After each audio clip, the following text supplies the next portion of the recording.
classmates, Kyron and Yang. Okay, so without further ado, let me go into the details. So I will start with Bitcoin. So Bitcoin has been increasingly popular over the past 10 years. And I think the major property that Bitcoin that attracts people is its design of decentralization.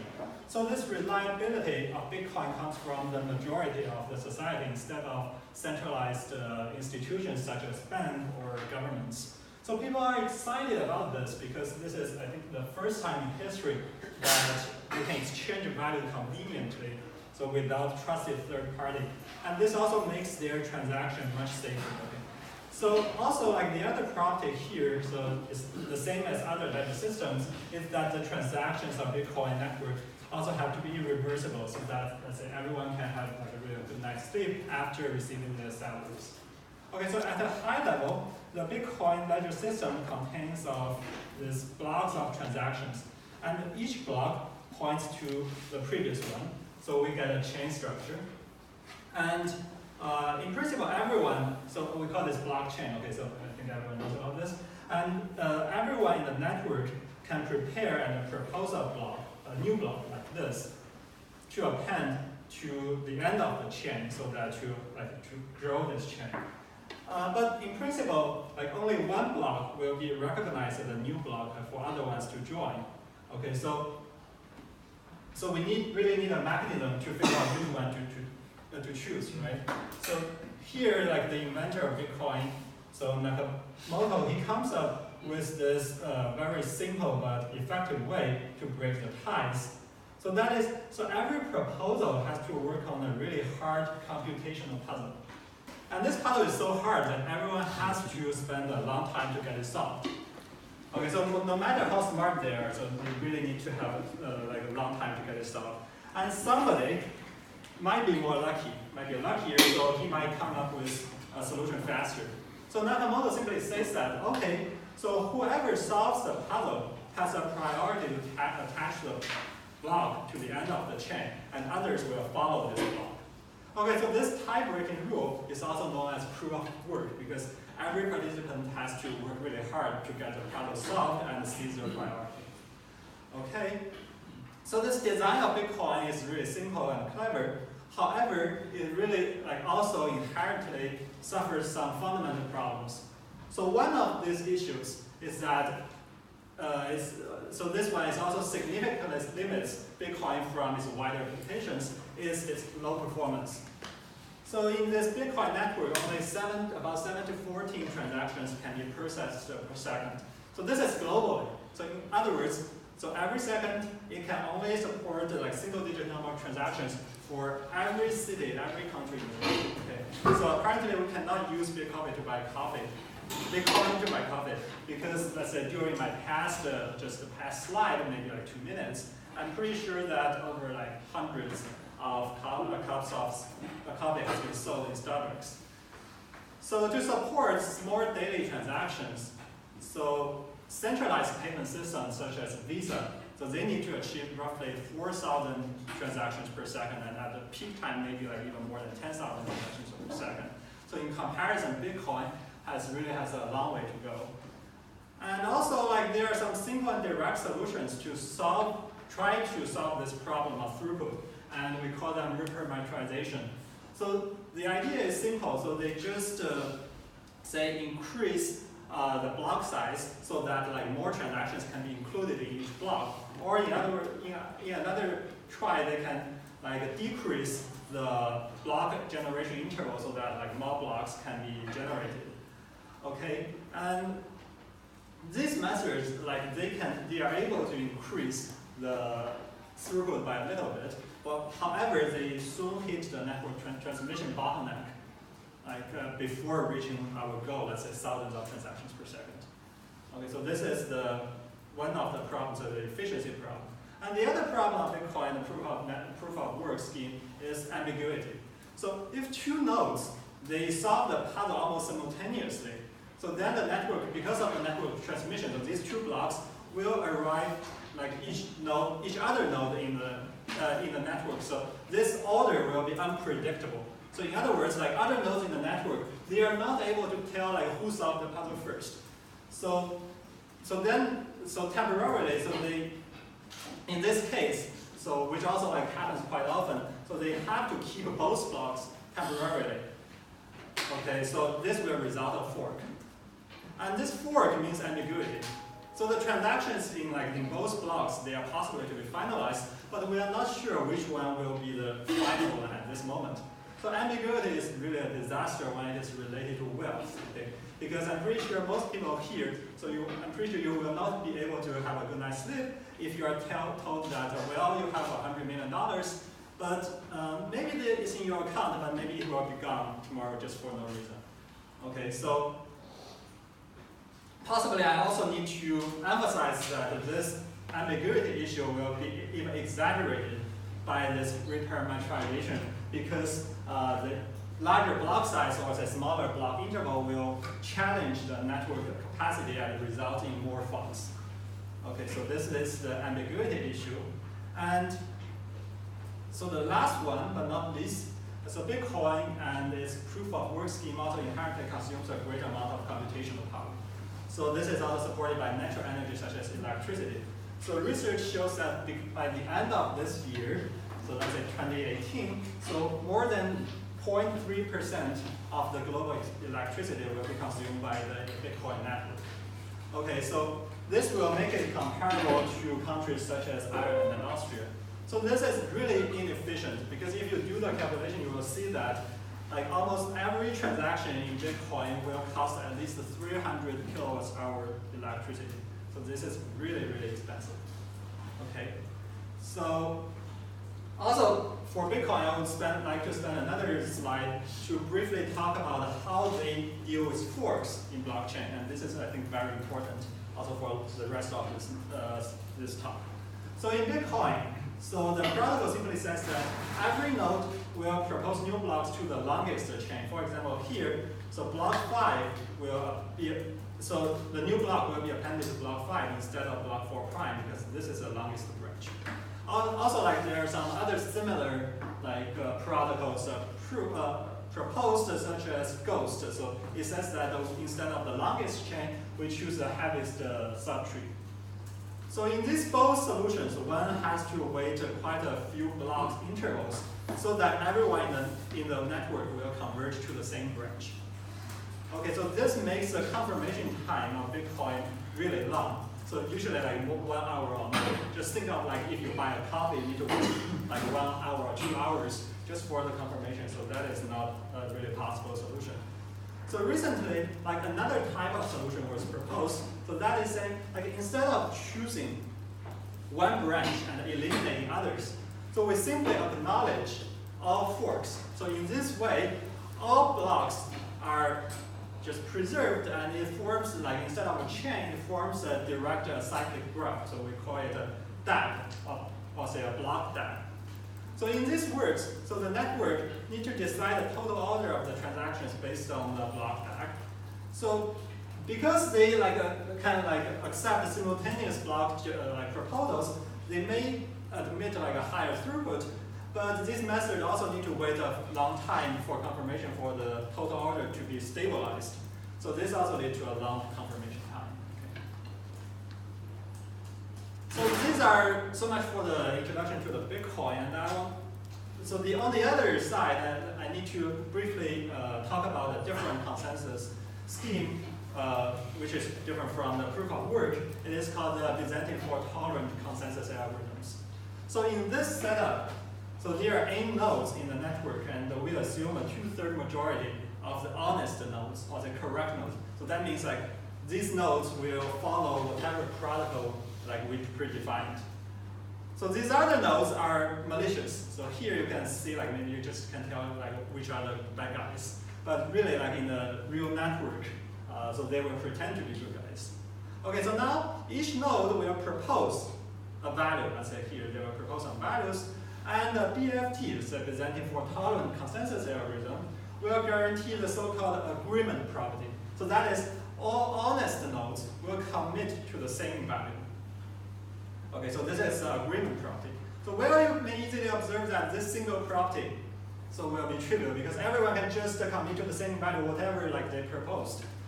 So we also need to add the so-called non-triviality, so this second property. So this just says that, to make it useful, like this just says that all nodes, when all nodes propose the same value, so the honest nodes will have to commit to the same value B. So this makes a commitment related to the proposed values. Okay, so this is the very high-level introduction to the BFT consensus algorithms. And it is very natural to apply BFT consensus algorithms to blockchain because, as we have seen, so they have a lot of advantages, such as the scheme is energy efficient, it does not require heavy computation, and there are no forks or ambiguity because every correct node will commit the same block. So also it is proof against attacks, very bad attacks. How bad they can be really bad. So these attackers can even conclude to use the most clever attacking strategies. And they may also be so powerful to see every message in the network.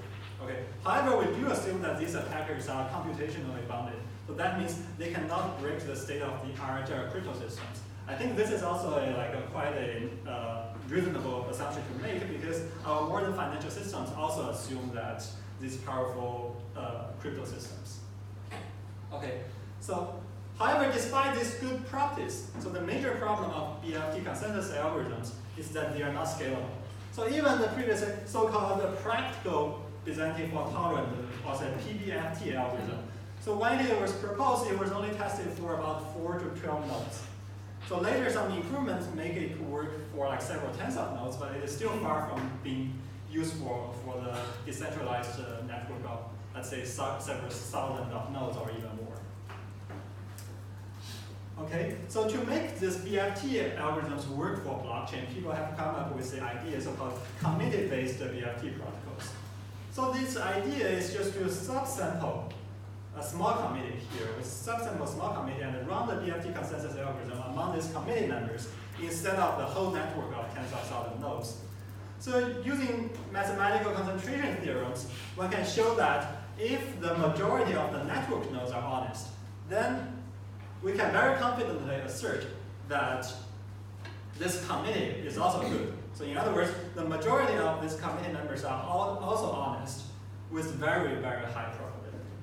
Okay, so this idea makes the BFT algorithms work with any number of nodes in the network, since the committee size is always fixed, no matter how the network grows. However, in order to ensure decentralization, the committee still has to be cannot be too small. So in a recent work, it's named Algorand. So they apply this committee-based BFT idea, and they also use a new BFT algorithm, so which can work with about thousands of committee members.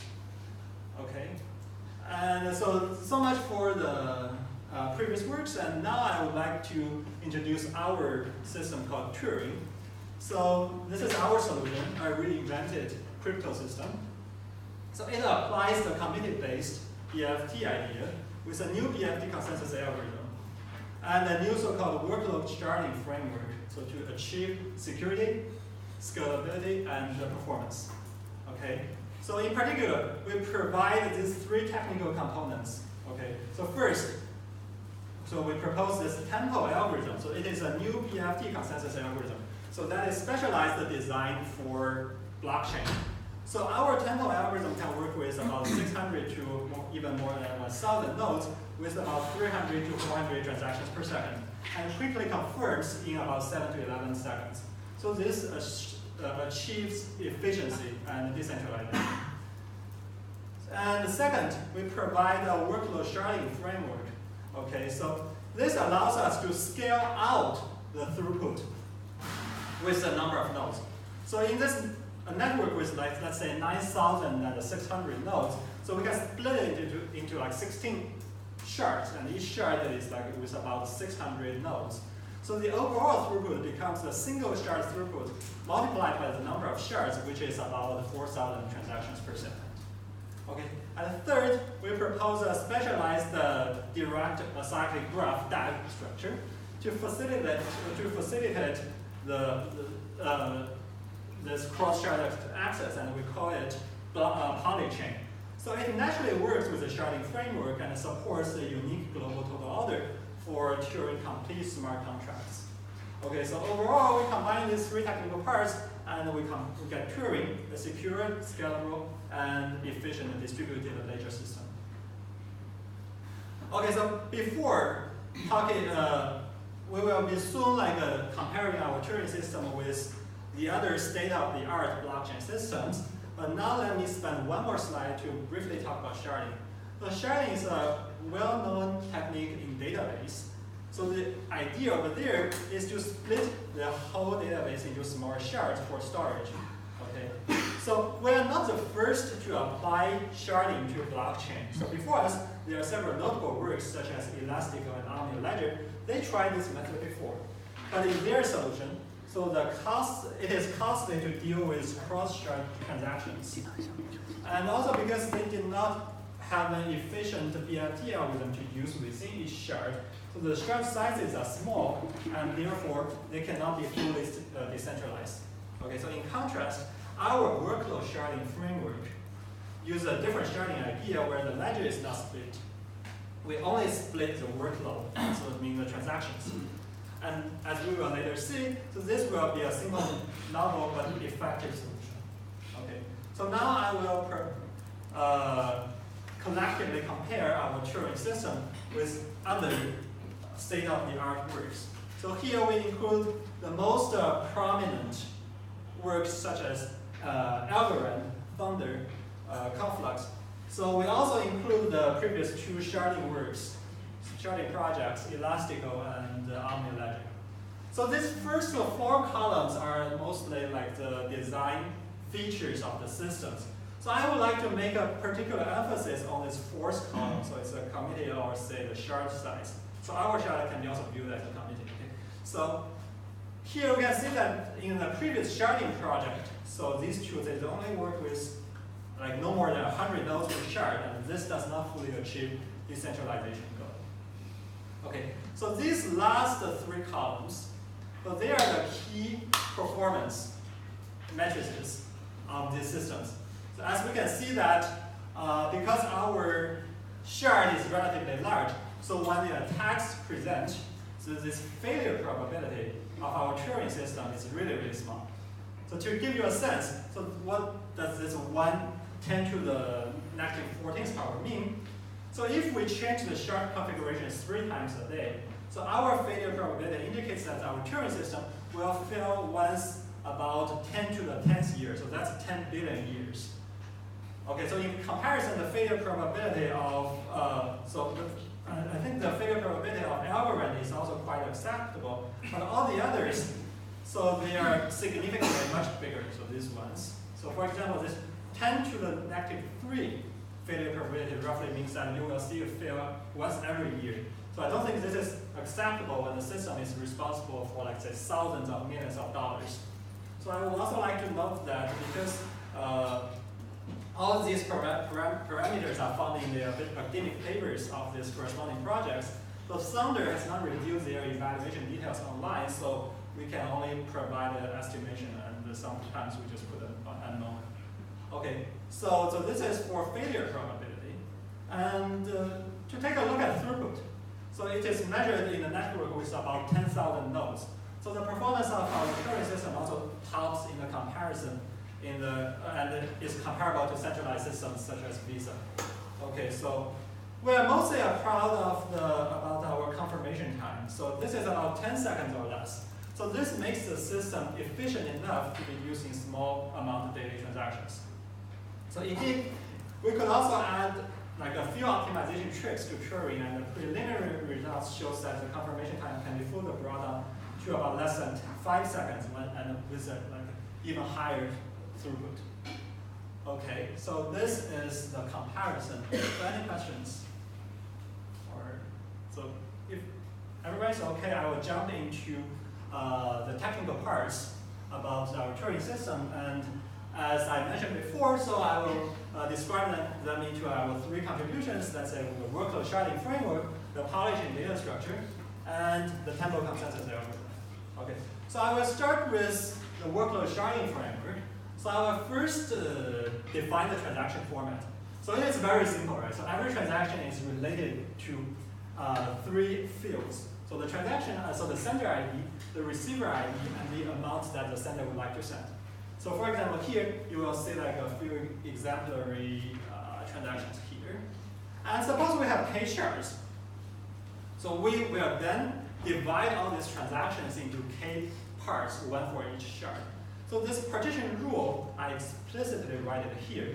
So it is based on the sender ID. You see that I take this sender ID and I use a hash function with a hash c to map it.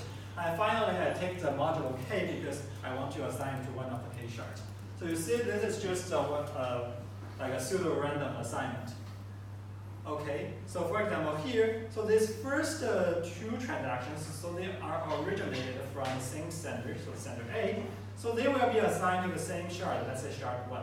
So these other transactions, so they originated from some different senders, so they will be assigned to some different shards. Maybe, okay, so maybe they will also be assigned to shard 1. So in our workload sharding framework, so we say that each shard has a full information, the full ledger. That means that they have access to every transaction in the network. But they are only responsible, so they only need to verify the assigned transactions and make blocks according to them. So here, for example, shard 1 will only make blocks to these assigned transactions, and so is shard 2 and shard 3. Okay? So this is our workload sharding, and I will make this key claim. So it is very simple but important. I claim that, so the double spending attack can be detected within a shard. That means each shard will only look at its assigned transactions, and it can avoid double spending attack. So the proof is very simple. This is just because like all the transactions spent by the same user, let's say user A, will be assigned to the same shard. So this shard will now be very confident. You can say that, okay, so for this guy A, all the money he would like to spend are assigned to me. So I am pretty sure that he will not be able to spend any other money in any other shard. So by looking at these assigned transactions here, I can avoid double spending. Okay. However, of course, like still we need some inter-shard communication. So the other transactions in other shards are also important to, let's say, shard 1. This is because in this scenario, let's say sender A, it is assigned to shard 1 in this example, but there is another related transaction. Let's say D sends A $100. Okay, now A is not the sender but the receiver, so it may be assigned to a different shard. Let's say shard 2 here. So it will be verified by shard 2 and it will be passed a verification. So now sender A has $100, so he should be able to send this $100 to a different receiver, let's say receiver E. So this is the new transaction. So this new transaction will be assigned to shard 1. So now the question is, how shard 1 should be aware of A's $100 income before verifying this new transaction? Okay, the solution is very simple. We just say that every shard, after verifying these blocks, will propose these blocks to other shards. For example, here, shard 2, after verifying this block containing D sends A $100, this shard will propagate this block to other shards, including shard 1. So now shard 1 will have this piece of information, so he knows that A has $100, so he can pass the verification of this new transaction. However, this creates a block dependency, right? Because this block containing this A sends you $100 will depend on this cross-shard block, this block. So we will be using the so-called cross-links to represent this dependency. And this naturally helps us to define the so-called Polychain data structure for the ledger. So here I will formally introduce Polychain, and I will first briefly talk about this, what we store in the block, so these block fields.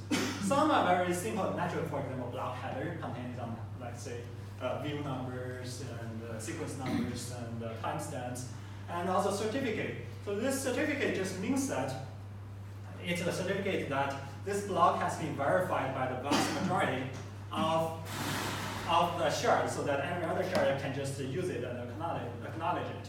Also transactions in this block and so on. But here for the Polychain data structure, so I will be particularly interested in these two types of links. So the parent link and the cross links. So in this parent link, it's just within a shard, each block uses parent link to point to the previous block. So you see that within each shard, it is indeed a chain. So using this parent link to form a chain. And the cross links, as I mentioned before, it will represent the cross-shard block dependency. So each block, so we see that it will not only depend on the previous blocks in the same shard, but also depend on some other blocks in the cross-shard via both types of links. So for example, here, block 1.2 will be dependent on block 1.1 and block 1.0. So this is by parent links. And by cross-shard links, cross-links, so it will be dependent on block 2.1 and block 3.1. Also, all the other blocks that these two blocks dependent on, that is block 2.0 and block 3.0. So we see that our Polychain data structure is also a directed-acyclic graph. It's a DAG, but it is a specialized DAG. So because within each shard, it is a chain. Because it is a DAG, it also has a topological order, and we can, so in our Turing system, so every transaction in Polychain will be verified and confirmed in the topological order. Okay. Sometimes these topological orders are not unique, so there may be multiple of them. So it is desirable to define a unique total order, global total order. So that will be necessary for supporting smart contracts. Here we propose our algorithm for computing the unique global total order. So it's a very simple algorithm. So it is just very similar to a topological sort algorithm. So it just says that every time we pick a node with no out degree, and then we put it to the total order. So this is a graph topological sort algorithm. The only difference is that so it's a tie-breaking rule. So whenever there are multiple blocks with no out degree, we break the tie by picking the one with the earliest timestamp. So this timestamp just represents when this block was generated. Okay, so using this very simple algorithm to generate the unique total order, so we have this lemma. So this lemma gives us a concrete confirmation time bound for the system. So it just says that, okay, so suppose gamma is the block generation and propagation time, then for any block, its position in the total order will be confirmed after at most a gamma time after its generation. So this gives us a concrete gamma time confirmation time bound. Okay, so these are so I have explicitly introduced the Polychain data structure and its unique total order property. And I would also like to compare our Polychain data structure with the previous block that works. So examples include spectral, phantom, and conflux. So first, a very simple observation. So over there, so the previous ones, they're just a general directed-acyclic graph. So it's structured. It can be any DAG. So there somehow they suffer from a really long confirmation time. But in comparison, our Polychain data structure is a DAG, but it's this more structured DAG, as I emphasized before. So within each shard, it is a chain. So this chain guarantees no fork property and quick confirmation property, because whenever a block is put into the chain, you know that because no fork, so it is always there in the chain, so it is confirmed. So the second comparison is more important. So over there, so in the previous block that works, so so this is their key property. So they admit concurrent blocks. So they're purposely to do this because they want to increase the throughput. However, these concurrent blocks, they are generated by independent miners. So these miners, they will not be cooperating. So sometimes they may be proposing a large amount of overlapping transactions. And this will hurt this so-called effective throughput. So this is really the thing we are looking for, right? So the effective throughput just means how many identical transactions are processed per second. Because there is a large overlapping amount of transactions, so this effective throughput will be compromised.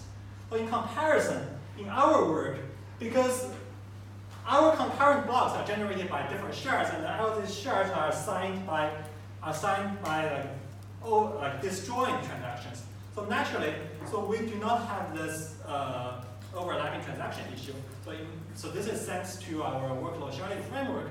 So our throughput always equal to the effective throughput. So this is a desired property. Okay? And finally, for this structure, this block data structure, it is not clear how to combine this data structure with the sharding to scale out the performance with the number of nodes in the network. And in comparison, our Polychain is just designed for sharding, and it naturally works with our workload sharding framework. Okay, so this is for Polychain. And finally, I will move on to the details of our Tempo consensus algorithm. So this is specially designed for the blockchain application. And at a high level, so it also runs similar to the previous PBFT protocol, as it also needs the help of leaders. So the leaders are supposed to propose a candidate block, and then every other members in the shard, we call them validators, so they will check the validity of the block, and then digital signs the block, and reply this signature to the leader. So then the leader will collect the 2/3 majority of the signatures and form a certificate for the block, so that this block can be acknowledged by everyone else in the network.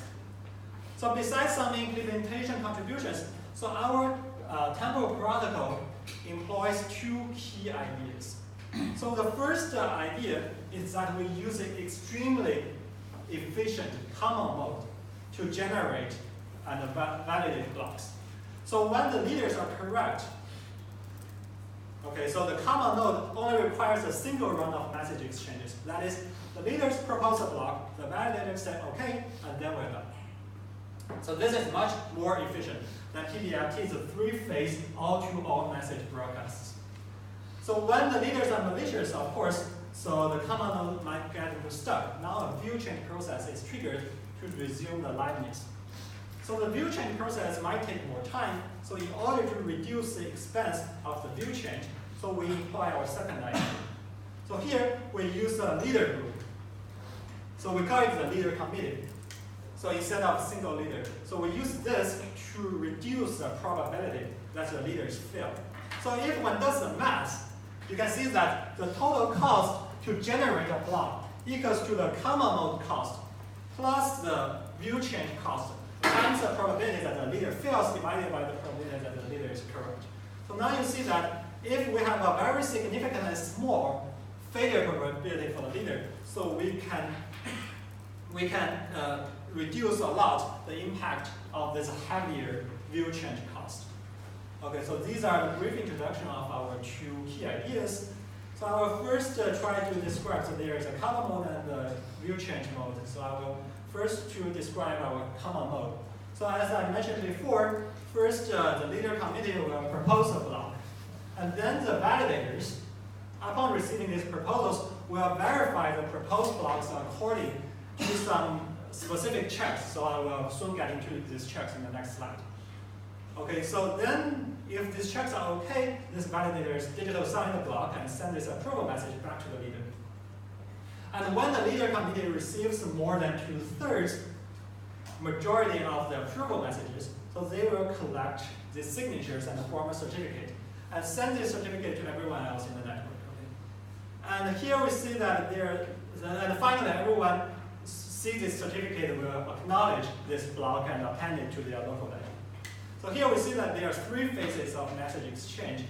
However, so I would like to say that the final, this committed phase can be combined with the proposed phase of the next block. So therefore, in the block generation process for every block, we only need 1 round of the message exchange. Okay. And now I will give you more details about the validators checks. So this is, I think, the most crucial part. And so therefore, there are some usual checks to do. For example, the proposal should be made by the majority of the leader committee, and also the timestamp, the view number, and also the transactions in the block, and so on. Okay, so these are the first 3 checks. And the check C4 is also quite natural. It simply says that the validator will validate these blocks in the ascending order of the proposals in the proposals sequence number. Okay, so now I will come into the last important and novel checks. So check C5, it insists that the proposed block must point to the deepest block of the validator's local chain. So we also call it, so the deepest block, we call it a Hain block. So here the high block will be block 2, and the proposed block must be linked to block 2. So this is check C5. And check C6 is even more tricky. So it says that the sequence number of the parent block must be, of this proposed block, must be greater or equal to the sequence number of every block previously approved by this validator. So for example, in this figure, so if after approving block 2, so this validator also approved another block that is a sibling of block 2. So now if the validator received this proposed block that uses block 2 as a parent, the validator will reject this proposal because of check C6. Okay, so these are the two crucial checks. And with these two novel checks, we are able to prove this so-called no fork guarantee within a view. So this lemma simply says that there are no certified blocks A, B, and C in this structure. So it looks like this.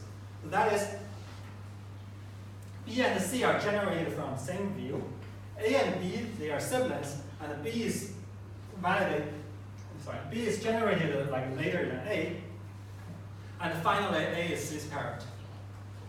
Okay, and so we claim that in the same view, so we will not be able to see such a fork. Okay, so here's a proof. It's a little bit tricky, but I will promise you that this is the most technical slide in this talk. So although later on we will see like theorems with like even more mathematical intense proofs, but I will not be going into the details. Okay, so here let me come back into this proof. So let's prove it by contradiction. So that is say like assume that such case happens. Let's see what contradiction we can find. Okay, because B and C, these two blocks are validated by the 2/3 majority of the validators, and they are at most 1/3 malicious nodes. So we can, so by the quorum property, we can figure out that there exists at least one honest validator. So I'll call him validator I. So this validator I will have approved both block B and block C in the same view. So now I will consider the following two cases, so which will encompass like everything. So the first case, this validator I approved B before block C. So now we see that when this validator I receives the proposal of block C, so block C is received later. So we will find out that the parent of block C, that is block A, is no longer the latest approved block because now block B is also approved. So I will not be able to approve block C. So this is by check C6. So this is a contradiction. So in the second case, I approved block C before block B. So now when I approve block C, he's aware that this block A is in his local chain because block C referred to block A. Okay, so now when I try to validate block B's parent is no longer a hanging block because block A is even deeper. So now I cannot approve block B. This is by check C5. Okay, so this is also a contradiction. So we have reached the contradiction in both cases, so the lemma is proved. Okay, so we have see like there won't be a fork in a common mode. However, when the leader committee is malicious, so it is still possible to get the common mode in stuck, and here is a stuck scenario. So the malicious leader committee will propose blocks B to half of the correct validators, and propose block C to the other half of the correct validators. So people usually call this equivocation. Okay, and then all the other malicious nodes will remain silent, so they will not send any other messages. So now we see that these validators, those approve block C, so they will never be able to approve block B. So this is by check C5. And also by check C6, the validators that approve the block B will never approve block C. So then this protocol will get stuck. It cannot proceed. So in this case, a timeout will be observed, and a view change process is triggered. So to do the view change, so we first sample a new leader company, and then decide which blocks to attach to for the future blocks. And we call such a block the anchor block. And then we will resume the common mode with this anchor block. So we see that here the key point is to decide which one is the anchor block. And So let me give you an example here. So the anchor block here will be, let's say they decide block A is the anchor block, and everyone will gather to this anchor block and then resume the common mode using this anchor block. So they will propose new blocks attaching to block A. Okay, so here you see that the key is to decide which block is the anchor block. And to do this, we also need to reach a consensus. And here the protocol is even more complicated. And it is very similar to the usual PBFT protocol. So first, the new leader committee will propose an anchor block. Okay? And then the validators will verify the proposal according to some specially designed checks. When these checks are okay, they approve the proposal. The leader committee then collects 2/3 majority of the approvals and form a so-called P certificate. Then send the P certificate to the validators. The validators will again verify these P certificates and then reply a commit message. So the leader committee then collects 2/3 majority of the commit messages and then form a so-called C certificate. And then they send the certificate to the validators. So this C certificate is the final certificate. And every node receives this certificate will acknowledge the anchor block and resume the common mode. Okay, again, you see that the key is about the rules for these validators to verify, and here are the verification rules. So it is more technical, so I'm not going into the details, and I even put it gray, so you don't really need to bother about it now. So you can read the paper if you're really interested in it. And however, if with this careful and anomaly designed rules, we will be able to show the no-fork theorem throughout the whole Tempo protocol. So basically, this theorem just says that we will not see two parallel branches with length 2. So this is what we call it a no length 2 fork theorem. So this proof of this theorem is highly non-trivial, and I will skip it because of time constraint. Okay? So using this theorem, we can also show the block confirmation theorem and the unique confirmation theorem. So that is, we claim that we can confirm a block whenever we see a certified block using this block as a parent block. So then we can confirm it. And such a confirmation is unique. So that is, at every steps, only one block can be confirmed. So this gives us the very desired no ambiguity property. Okay, so much for the Tempo protocol. Let me give you a brief summary. So we have a very highly efficient common mode, and we use a robust leader committee to reduce the impact of this heavier view change cost. Our Tempo protocol has no forks, and it guarantees quick confirmation. More importantly, all of these good properties can be rigorously proved. So although the proofs is highly non-trivial, but we have done the hardest part for the user, and the user can just enjoy the benefit of its efficiency and safety. Okay? So these are the technical parts of the 3 components. And I would also like to briefly talk about how to choose the shard sizes.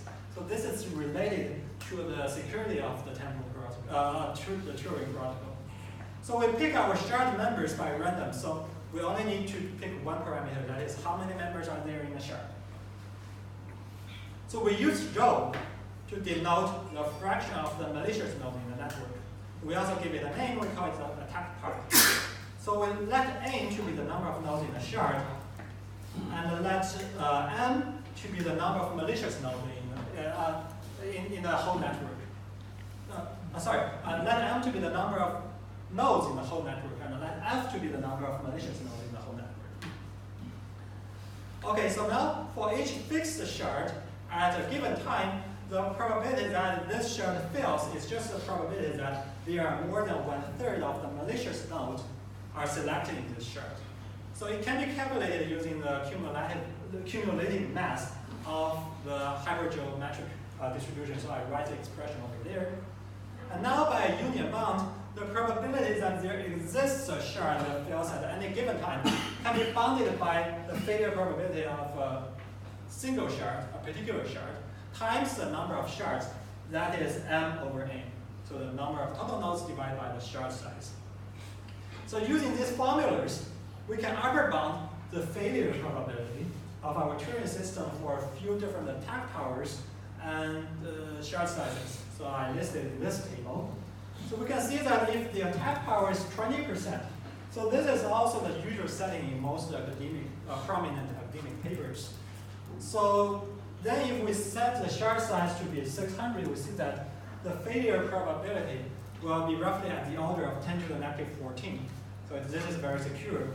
And even if the attack power is as big as 25%, if we set shard size to slightly larger to be 1,000, the failure probability is still at the order of roughly 10 to the negative 8. Okay, so these are conclude the technical part. And in the last part of this talk, so I will talk about the experimental evaluations of Turing. So our experiments setup is very similar to the other state-of-the-art blockchain projects. So we use Amazon's AWS to simulate the nodes, and we put a bandwidth limit of 20 megabits per second per node, and simulate the inter-city latency. So we also assume a pretty big transaction size. We assume to be 512, and I think the usual big coin transaction is about 100 to 200 bytes. Okay, so we will study both the performance of Tempo consensus algorithm in a single shard, and also the scalability of Turing across the shards. Okay, so here, this is the first figure. So here's the latency of confirming a block using our Tempo protocol within a shard. So we set block size to be 1 megabytes and randomly sample a leader containing 40 nodes. So we test this protocol using like various shard sizes. So I think, so we can start with 150. So this is really small, and it goes from 150 to be as big as 600. So we see that even when the shard size is 600, so the confirmation time is about 11 seconds.